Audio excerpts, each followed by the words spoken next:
Good morning. Welcome again to Morning Devotions, and thank you again so much for our time together. Well, we're celebrating Mother's Day this weekend, and our big emphasis is the I Serve weekend. So wear your beautiful I Will Do Anything t-shirts based on Hebrews and come to the services, and we're going to have a wonderful time talking about the joy of serving God. And many of you are going to have an opportunity to get ministry involved, getting involved using your talents and the abilities God has given you to serve the body, to serve God, and to serve this world that we live in. Right now, I want to talk to you about a simple little truth. Why do disciples turn away? When you get born again and God has really changed your life, one of the great puzzles in life is how could anybody turn away? You remember life before salvation. You remember life before you were changed. And you go, how could anybody turn away from Jesus? And it's a puzzle. Let me give you at least a part of the answer today. We'll pick up in John chapter 6, beginning with verse 60.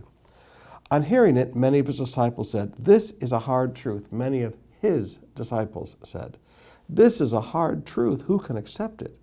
Aware that his disciples were grumbling about this, Jesus said to them, "Does this offend you? Does this offend you? What if you see the Son of Man ascend to where he was before?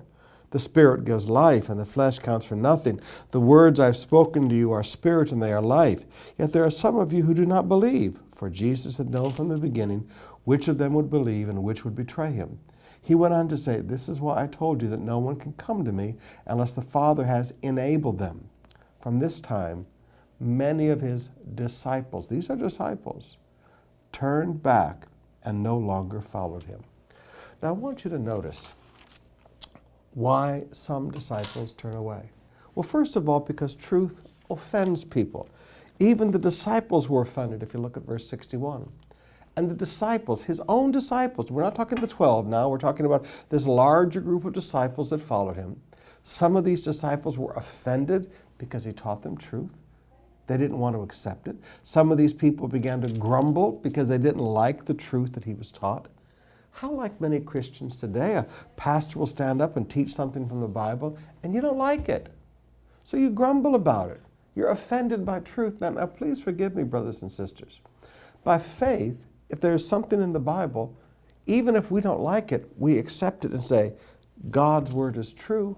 We may not understand this, we may not even like it, but we will submit to this and we will bow our hearts and we will renew our minds. We will not be offended by the truth of God. So why do they turn back? Because they're offended and they're grumbling because they don't like truth. Now there's another reason they turn back. Because they were never there because the Father brought them there. Jesus said, "The people that are with me are the people who are here because the Father enabled them." Now there are many people who hang around Jesus and call themselves disciples. They're in church because they want to be close to an artista. They're in church because they want to do business.